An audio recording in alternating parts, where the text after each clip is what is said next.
Australia is broken. It may not be Somalia or Sudan level broken. That would be a bit different, but it is headed down a path that many dread to see. And when I say Australia is broken, we're not talking in terms of violence or in terms of murders. I mean, the country remains safer than the United States. Instead, we're talking about problems that have a far greater impact on society, the things that directly affect everyone and future generations to come. Australians need to just look around and see a society where healthcare is becoming worse, where housing is becoming more unattainable, and where education is becoming more of a liability. According to an Ipsos survey, almost half of Australians believe Australian society is broken and is in decline. Granted, it's just slightly lower than the global average, but this should be seen as a warning. Young people, especially, have lost hope. They can't see a future where they will be nearly as successful as their parents. If Australian leaders can't fix these issues now, then Australia is, for lack of a better word, cooked. And here's why. A flatlining healthcare system. Let's start off with the big elephant in the room, healthcare. Australian healthcare was considered among the best in the world. Through its publicly funded Medicare rebate system and its private health insurance industry, Australia was supposed to combine the best parts of the UK and US's healthcare systems. But more than 40 years since its implementation, Australia's health system has gotten worse by its own standards. Response times for emergencies have gone up, ambulances are taking longer to reach patients as well as to get them settled in hospitals. Hospitals are so full that paramedics often have to treat patients in the ambulance or in hospital corridors until free beds become available. To illustrate how bad things have gotten, in 2017, South Australian ambulances spent around 500 hours a month waiting to get a patient out at the hospital. In 2024, ambulances spent around 4,000 hours per month. In some cases, patients had to wait for more than 7 hours outside emergency departments. This takes precious time away from responding to other emergencies. Other hospital metrics show similarly disappointing results. According to the Australian Medical Association's 2025 Public Hospital Report Card, wait times for elective, as in planned surgery, went from 29 days in 2004 to 46 days in 2023 and 2024. As a comparison, the wait time for non-emergency surgeries in the United States and Switzerland in 2023 was 28 days. In other words, Australians are waiting 58% longer for planned surgery than they were 20 years ago and 31% longer than 10 years ago. Wait times get even worse for those waiting to treat conditions like heart valve replacement, congenital cardiac defects, cartilage nerve decompression, and bone fractures. In South Australia, it takes 184 days. In Western Australia, 206 days. The Australian Capital Territory, 215.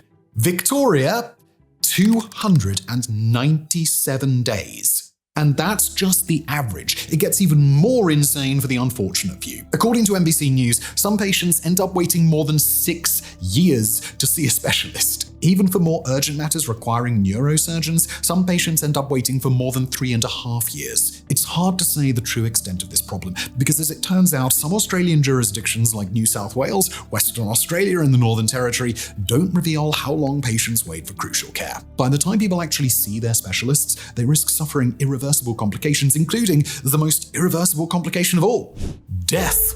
That's more time, resources, and money spent on treating otherwise avoidable medical conditions. Rather than wait, people are opting to get treatment at private hospitals. It's simply faster to get things done this way, as long as you have the money. So what changed? How did it get worse? Are Australians just getting sloppier? Well, Australia's inefficiencies are symptoms of a major problem in Australia's healthcare system: a manpower shortage, a lack of investment, and a rising costs. Despite efforts to recruit more people from overseas, there just are not enough doctors, nurses, and paramedics working in the health industry. In fact, the paramedic shortage is so bad that some ambulance stations have already closed. That, plus a growing reliance on expensive temporary health workers, is adding even more burden to the already overstretched healthcare system. As for Australia's healthcare infrastructure, well, it just can't keep up with the demands for Australia's ever-growing and ever-aging population. Not enough hospital beds are available, which in turn is increasing wait times. Making matters worse is a massive shortage in elderly care. As pointed out by the Australian Medical Association, quote,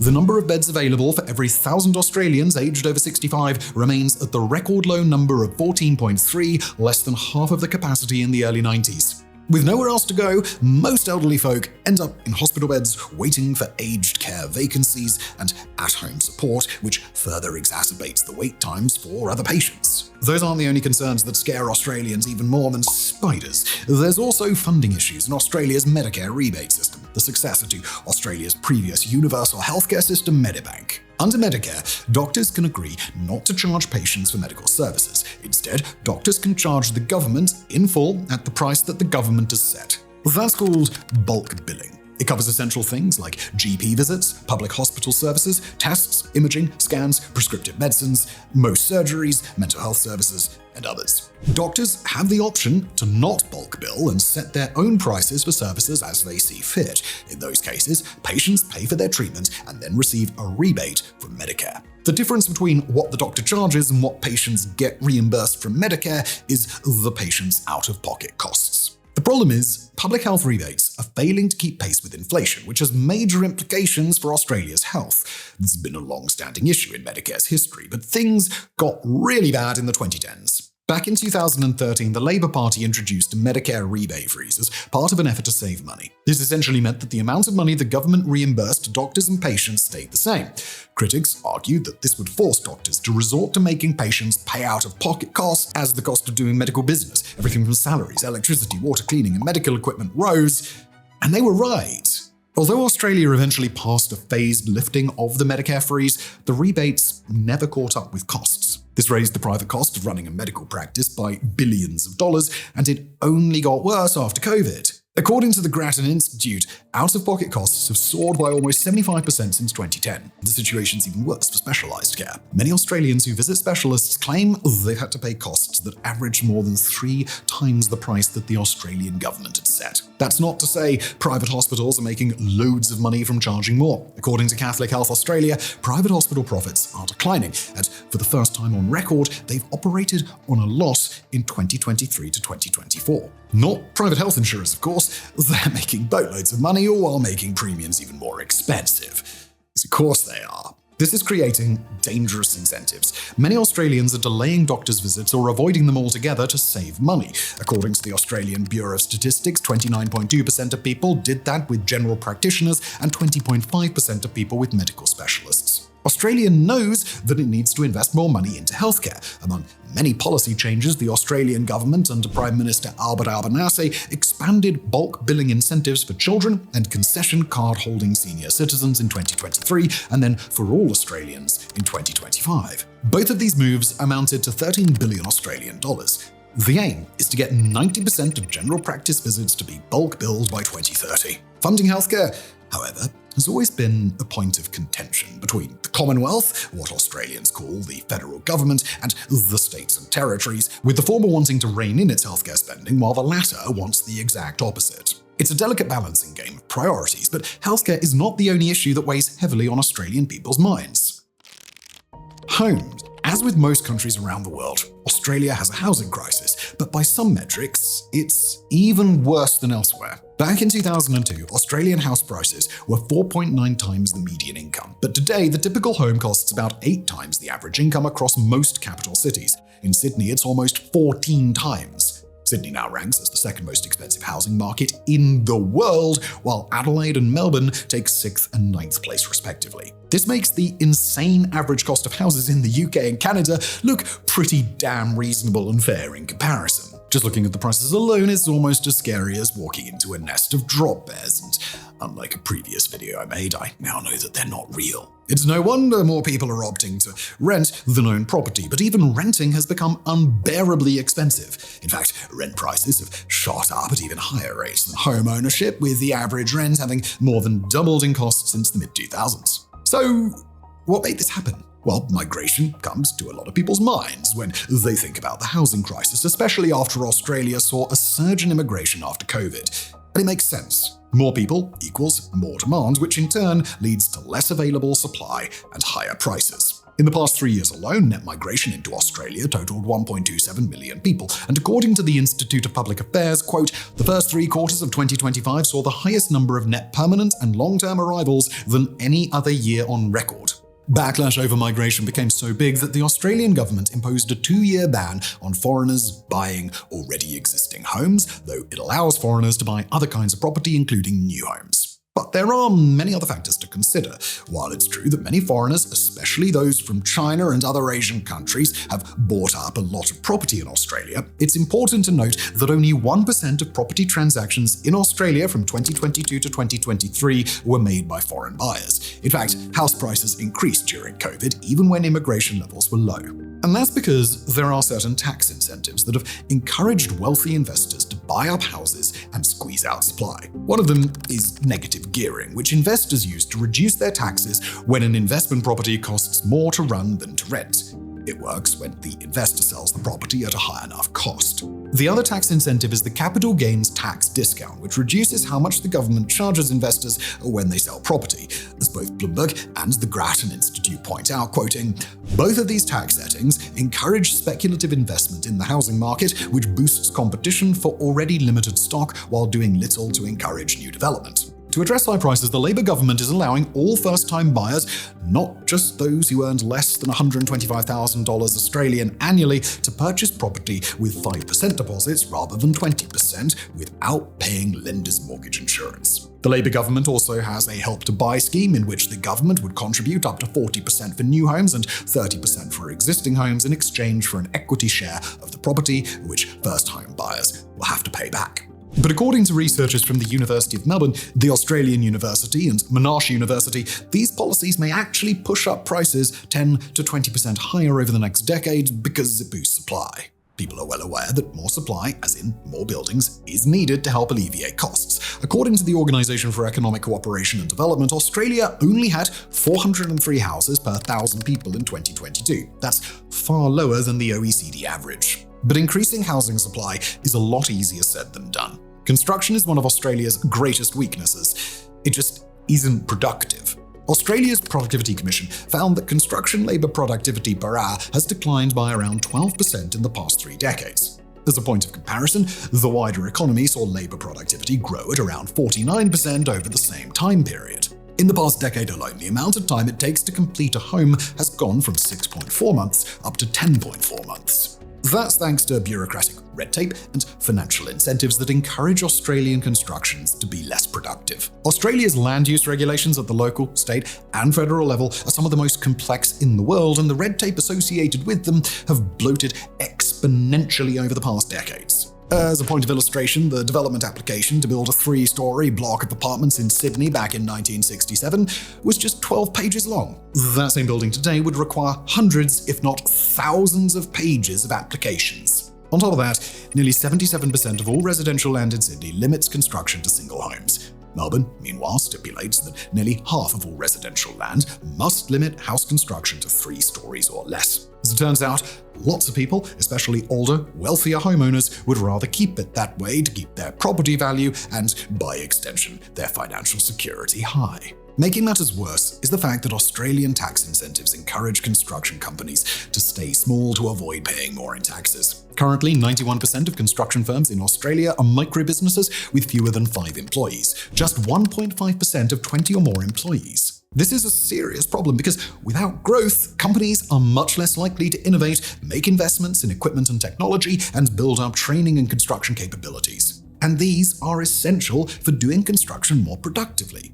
That's all just from policies that Australian authorities have implemented. COVID also did a number on construction. It completely disrupted supply chains and increased construction prices, which in turn created a lot of contract delays and insolvencies among builders and developers, which operate on very thin profit margins. These factors help explain why the Labour Party is falling short on its promises to address the housing crisis, a sentence that may give you a weird sense of déjà vu if you happen to be British. The party promised to build 1.2 million new homes plus 55,000 social and affordable rental homes by June 2029. Instead, the State of the Housing System predicts that Australia will build 938,000 new homes by then.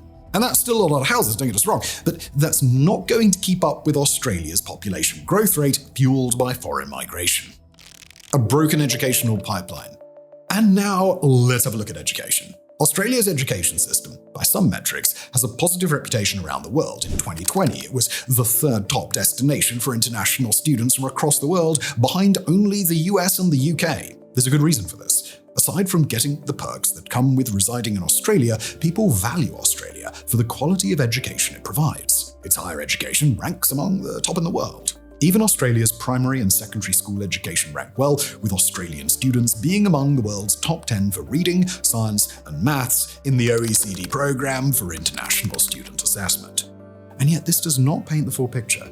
Notice how I said Australia's education system has a positive reputation by some metrics. Hidden behind all the rankings and hiding in the shadows of top schools are flaws so deep that they threaten to ruin the next generation of Australians. For one, it's important to point out that while Australians are ranking among the top worldwide with scores, this is partly due to the fact that other countries are simply performing worse. Australian students just happen to be getting less worse than others. In fact, even well before COVID, Australian school performance had declined since the early 2000s, just like most OECD countries, those scores largely stabilized from 2015 to 2022. But the scores aren't very impressive by Australia's own standards. Just over half of Australians achieved the national proficiency standard in reading, science, and maths, and only 2/3 of Australian students met the expectations of the National Assessment Programme, Literacy and Numeracy, an annual assessment for students in years 3, 5, 7, and 9. Scores are the least of people's concerns. Student behavior is deteriorating, with school principals reporting increasing cases of physical abuse ranging from physical assaults to property damage, sexual harassment, and death threats. Some have even been caught carrying knives to schools, throwing tables, and biting others. And juvenile misbehavior isn't just limited to the classroom. Repeat child offenders help drive Victoria's record-high surge in crime, including burglaries, theft, carjackings, and assault. Many are benefiting from Victoria's loosened bail laws, which have reversed course in response to high-profile attacks. I guess some Australian youths see their prison colonial past more as an instruction manual than history for the textbooks. And yes, I apologise for that cheap shot. I'm a Brit talking about Australia and contractually bound to make references to prisons, dunnies, and spiders. In return, you get to go down in the comments and mock England for being a bit shit at cricket. And all sports. This delinquency is one of many symptoms that Australia's schools are broken. And when I say broken, I mean both metaphorically and also physically. According to a study conducted by Asset Future and Oricon, 33.7% of public school facilities were either badly deteriorated or deemed unfit for use. 33.7%. The true scale of the problem could be much worse, since key infrastructure like lifts, stormwater drains, and electrical components were not assessed. Thousands of Australian students are attending schools that are literally falling apart in rotting buildings riddled with sagging roofs, mold, broken air conditioners, rusty desks, and cancer-inducing asbestos. Conditions are especially bad in more remote areas like the Tagai State College. It's very telling that enrollments to private schools are growing faster than enrollments to public schools. Public primary schools have actually seen a decline in students, while non-public ones have seen a surge in students. This is despite the financial strain families are already experiencing. Like with healthcare, Australia's schools are also lacking in manpower. Among the OECD nations, teacher shortages in Australia are among the worst in the OECD, with 58.1% of Australian public school principals reporting that they can't find enough staff. That's more than double the OECD average.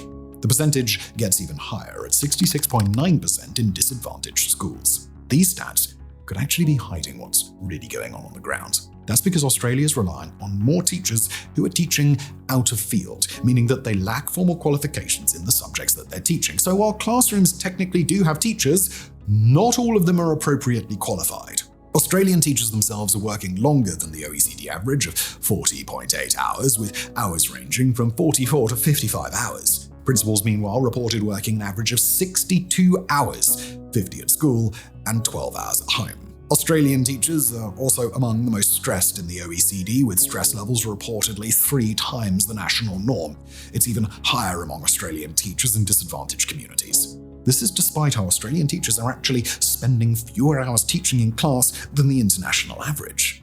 According to The Educator Australia, quote, almost 60% of a teacher's schedule is absorbed by planning, marking, reporting, compliance requirements, and internal administrative tasks. And despite this, 85% of principals, teachers, and support staff spend an average of $885 Australian dollars a year for classes, mostly on stationery, classroom equipment, library resources, and textbooks. Schools already hard enough for both students and teachers, but once students graduate, what then?